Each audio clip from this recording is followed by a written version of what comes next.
કમોસમી વરસાદના કારણે સુરત સહિત દક્ષિણ ગુજરાતના ખેડૂતોના ડાંગરના પાકને વ્યાપક નુકસાન થયું છે।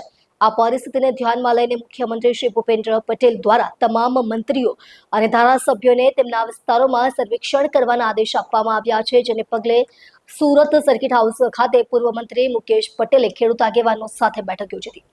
કમોસમી વરસાદના કારણે ખેડૂતોને થયેલ નુકસાન મુદ્દે સુરત સર્કિટ હાઉસ ખાતે પૂર્વ મંત્રી શ્રી મુકેશ પટેલની અગ્રણી ખેડૂત આગેવાનો અને વિવિધ ખેડૂત મંડળીઓના પ્રમુખો સાથે એક મહત્વપૂર્ણ બેઠક આયોજિત કરવામાં આવી હતી। આ બેઠકમાં જિલ્લા વહીવટીતંત્રના વરિષ્ઠ અધિકારીઓ પણ ઉપસ્થિત રહ્યા હતા। બેઠકના પ્રથમ ભાગમાં શ્રી મુકેશ પટેલે ખેડૂત આગેવાનો અને મંડળીના પ્રમુખો સાથે કમોસમી વરસાદથી ડાંગરના પાકને થયેલા નુકસાન સંબંધી વિસ્તૃત ચર્ચા કરી હતી। ખેડૂત પક્ષકારોએ પોતાની સમસ્યાઓ અને ચિંતાઓ રજૂ કરી। ખેડૂત પ્રતિનિધિઓ સાથે ચર્ચા પછી શ્રી પટેલે આ સમસ્યા નિરાકરણ માટે જિલ્લા વહીવટીતંત્રના અધિકારીઓ સાથે એક અલગ બેઠક આયોજિત કરી હતી। નુકસાનનું મૂલ્યાંકન, સંભવિત વળતર અને ભવિષ્યની રણનીતિ પર ચર્ચા કરવામાં આવી।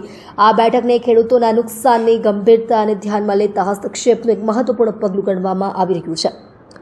ખેડૂત સંગઠનો તરફથી આ પહેલનું સ્વાગત કરવામાં આવ્યું છે અને ઝડપથી નિર્ણય લેવાની માંગ કરવામાં આવી છે। સમગ્ર ગુજરાતની અંદર આપણે જોઈએ છે કમોસમી વરસાદ છેલ્લા 4 દિવસથી વરસી રહ્યો છે અને એ વરસાદ વરસવાથી જે ચોમાસામાં વરસાદ પડે એના કરતાં પણ ખૂબ વધારે પ્રમાણમાં વરસાદ અલગ અલગ તમામ જિલ્લાઓની અંદર વરસી રહ્યો છે।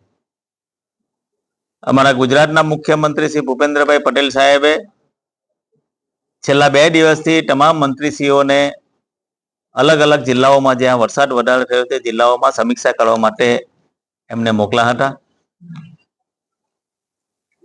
આ વરસાદ વરસવાના કારણે સમગ્ર ગુજરાતની અંદર તમામ ખેડૂતોનું નુકસાન થયું છે। આપણે સૌ જાણીએ છીએ ખેડૂતોની આ વરસાદના કારણે ખૂબ કફોડી પરિસ્થિતિ બની છે। ખાસ કરીને સુરત જિલ્લાની વાત કરું તો સુરત જિલ્લા અને દક્ષિણ ગુજરાતની અંદર પણ ખૂબ મોટા પ્રમાણની અંદર ડાંગર અને શેરડીનો પાક પકવે છે। આપણે જોયું છે કે તમામ મારા મંત્રીના તમામ ગોડાઉનો પણ ગત વર્ષે પણ ફૂલ થઈ ગયા હતા। આ વર્ષે પણ ગોડાઉનમાં માલ લેવાનું ચાલુ હતું, પણ તે દરમિયાન ખેડૂતોનો મોંમાં આવેલો પાક આ વરસાદના કારણે આ છીનવાઈ ગયો। ત્યારે આજે તમામ મારા નાયબ કલેક્ટરશ્રી, ખેતી વિભાગના અધિકારીશ્રી, મારા ઓલપાડના તમામ મંત્રીઓના પ્રમુખશ્રીઓ, એ તમામ ખેડૂતો આગેવાનો સાથે આજે એક ચર્ચા રાખી છે કેવી રીતના સમીક્ષા થાય, વળતર કેવી રીતના આપી શકાય, એનું જે સર્વે છે કઈ રીતના કરવું। ત્યારે મારા અધિકારી જોડે મિટિંગ રાખી છે કે દરેક ગામમાં સર્વે થાય, મારા મંત્રીનો એક પ્રતિનિધિ હાજર હોય, ગામનો એક પ્રતિનિધિ હાજર હોય, એકચ્યુઅલ પાકને નુકસાન કઈ રીતના થયું છે એનું પણ સર્વે થાય। એના માટે આજે એક બેઠક રાખવામાં આવી છે। સાથે સાથે હું ગત વર્ષની વાત કરું, અમારા ભૂપેન્દ્રભાઈ પટેલની સરકાર હર હંમેશા ખેડૂતની સરકાર છે।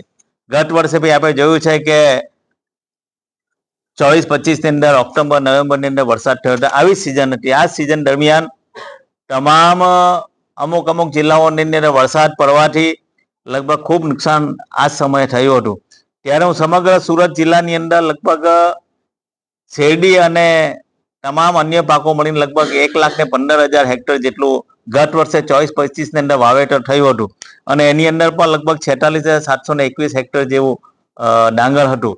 આ તમામ પાકોના નુકસાન પેટે ગુજરાત સરકારે, અમારા ભૂપેન્દ્રભાઈ પટેલની સરકારે 3,04,56,870 રૂપિયા ખેડૂતોને આ રાહત પેકેજ રૂપે એમને ચૂકવ્યા હતા।